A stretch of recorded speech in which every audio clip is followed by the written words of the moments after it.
Hello, good evening my dear friends. Stock market के channel में आपका हार्दिक स्वागत है। आज हम बात करेंगे सेंसेक्स और निफ्टी के बारे में।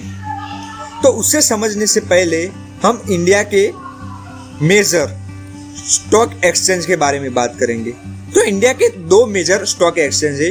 पहला है बॉम्बे स्टॉक एक्सचेंज और दूसरा है नेशनल स्टॉक एक्सचेंज। तो सबसे पहले हम पहला बॉम्बे स्टॉक एक्सचेंज के बारे में बात करेंगे। बॉम्बे स्टॉक एक्सचेंज की शुरुआत हुई थी 1979 के अंदर। उसका मेजर इंडेक्स है सेंसेक्स।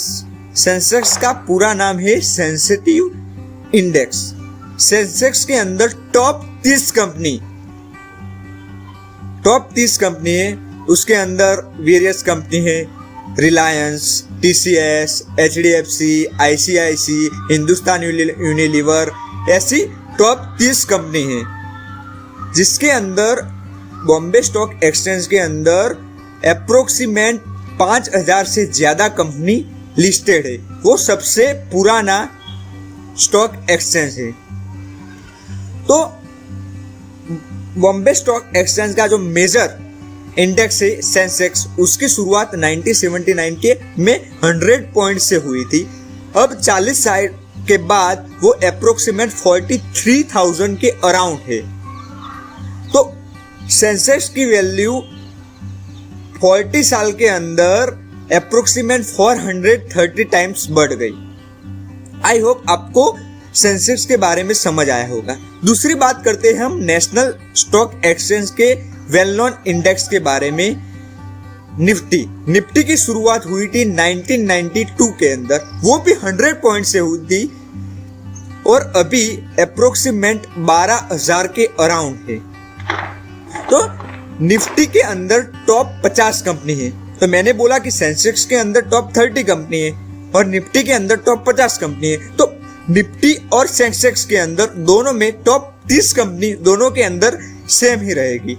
तो खाली निफ्टी के अंदर जो टॉप 20 कंपनी है वो ही पिछले वाली जो टॉप 20 कंपनी है वो ही डिफरेंट है। तो उसके अंदर निफ्टी के अंदर अप्रोक्सीमेट अराउंड 1600 से 1700 कंपनी लिस्टेड है। 1600 से 1700 कंपनी लिस्टेड है। तो निफ्टी वो सेंसेक्स से भी बड़ा है क्योंकि उसके अंदर जो मार्केट का जो बाय एंड सेल होता है वो सबसे ज्यादा होता है। तो यहाँ पे हम बात करते हैं कि किस लिए सेंसेक्स और निफ्टी बना है। सबसे पहले हम लोगों को पूछते हैं कि भाई सेंसेक्स और निफ्टी क्यों बना है। तो लोग जवाब देते हैं कि सेंसेक्स और निफ्टी वो स्टॉक मार्केट का बैरोमीटर है। इस आंसर से मैं सेटिस्फाई हूँ, पर it is the not only barometer of stock market. वो बैरोमीटर है हमारे जैसे कॉमन पीपल के लिए। तो क्यों हम समझते हैं कि तो उसे समझने से पहले हम समझते हैं कि जीडीपी के बारे में। जीडीपी, इंडिया की जीडीपी मतलब growth domestic product around $3 trillion है। तो $3 ट्रिलियन मतलब number of service and goods produce in our country $3 trillion है। तो उसके अंदर से $1.5 ट्रिलियन अकेले ही जो निफ्टी के अंदर टॉप 50 कंपनी है वो प्रोड्यूस करती है। मतलब वो हम जो निफ्टी और सेंसेक्स हम ट्रैक करेंगे तो हमको समझ आ जाएगा कि पीपल की लाइफ कैसे डे टू डे इंप्रूवमेंट होती है। तो सेंसेक्स और निफ्टी वो ओनली स्टॉक मार्केट के बैरोमीटर नहीं, वो बैरोमीटर हम जैसे आम आदमी के लिए भी है। क्योंकि वो हम ट्रैक करते हैं तो हमको पता चलता है कि भाई हमने पिछले साल के हिसाब से हमने कितना इम्प्रूवमेंट किया। तो सेंसेक्स और निफ्टी एक ही दिशा में आगे नहीं बढ़ती। जैसे हमारे बैंक के अंदर FD रेट है वैसे ही आगे नहीं बढ़ती। वो ऊपर नीचे वॉलेटाइल करके आगे बढ़ती है। तो लॉन्ग टर्म के अंदर सेंसेक्स और निफ्टी मतलब जो स्टॉक मार्केट और इंडिया की जीडीपी का जो रेशियो 1 होता है, मतलब जितने परसेंट से सेंसेक्स और निफ्टी आगे बढ़ता है उतने परसेंट से हमारी जीडीपी भी आगे बढ़ती है। पर कई बार क्या होता है कि सेंसेक्स और निफ्टी के अंदर